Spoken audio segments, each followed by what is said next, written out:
La solitude comme une puissance. La solitude fait peur. Elle évoque l'abandon, le vide, l'isolement. Pourtant, elle est l'une des plus grandes forces que l'on puisse développer. Ceux qui savent être seuls ne sont jamais faibles. Ils ne cherchent pas désespérément la compagnie pour se sentir exister. Ils ne s'accrochent pas aux autres pour combler un manque. Au contraire, ils avancent avec une force intérieure que rien ne peut briser. Mais comment la solitude, souvent perçue comme un fardeau, devient-elle une puissance? Nous vivons dans un monde bruyant. Toujours connectés, toujours sollicités, nous avons peu de moments pour nous retrouver face à nous-mêmes. Et pourtant, c'est dans ces instants de solitude que naît la vraie clarté.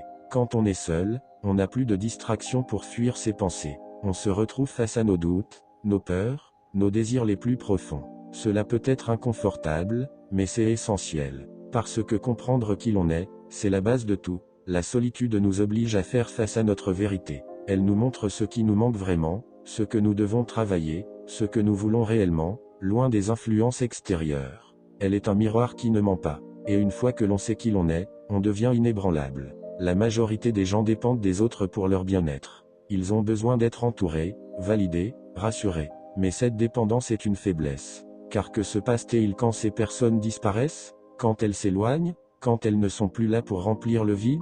Celui qui maîtrise la solitude ne subit pas ses pertes. Il sait être bien avec lui-même, il sait se suffire. Il n'a pas besoin de validation extérieure pour avancer. Il choisit ses relations par envie et non par nécessité. L'indépendance véritable, ce n'est pas financière, ce n'est pas matériel, c'est intérieur. C'est savoir que, quoi qu'il arrive, on restera debout. Regarde l'histoire. Les plus grands penseurs, artistes, inventeurs, bâtisseurs ont tout trouvé leur génie dans la solitude. Pourquoi? Parce que c'est là que l'esprit se libère.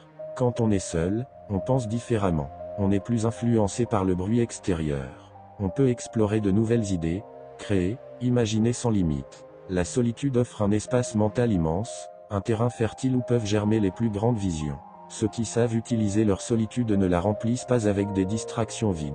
Ils la transforment en laboratoire de l'esprit. Ils y développent des idées, des compétences, des stratégies. Être seul est un test. Un test qui brise les faibles et forge les puissants. Car la solitude nous confronte à nous-mêmes sans échappatoire. Elle met à l'épreuve notre patience, notre discipline, notre capacité à supporter le silence. Elle nous force à être notre propre soutien, notre propre motivation. Il est facile de se sentir fort quand on est entouré. Mais être fort quand il n'y a personne, c'est là que se révèlent les vrais guerriers. La solitude te met face à un choix, soit tu l'utilises pour te construire, soit tu la subis et elle te détruit. Ceux qui l'acceptent et l'apprennent deviennent inébranlables. Beaucoup vivent leur vie en fonction des autres. Ils se conforment aux attentes, suivent le mouvement, cherchent à plaire. Mais celui qui maîtrise la solitude n'a pas besoin de jouer un rôle. Il sait ce qu'il veut, ce qu'il ne veut pas, et il avance selon ses propres règles. La solitude apprend à écouter sa propre voix, à prendre des décisions sans être influencé, à créer une vie qui nous ressemble vraiment.